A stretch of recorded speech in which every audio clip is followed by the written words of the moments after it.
Всем салам алейкум. Эту локацию знаете, да? Мы на Циолковской. И сегодня выкупной вариант вышел.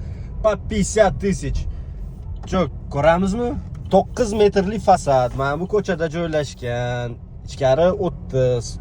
В принципе, ровный участок. 3 сотки. Цена по 50 тысяч за сотку. Nima deyapti? Endi 50 mingdan obyekt bugungi kunda topish qiyin bo'lib qolganini bilasizlar. Lekin mana shu lokatsiyadan xohlagan bo'lsalaringiz obyekt qurishi mana shu yerdan men sizga zo'r variant bugun ko'rsataman.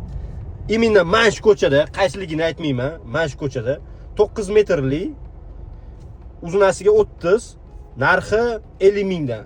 Srochniy bo'ladigan narx. Novostroykaga ancha vaqt bor. Mana bu yerda yangi uylar qurilgan. Snos yo'q, hech narsa yo'q, tekshirib olasizlar. Xullas yoqqan bo'lsa, kelaveringlar, srochniy hal qilib o'rish kerak. Chunki endi bunaqa narxdan yo'q bu yerda.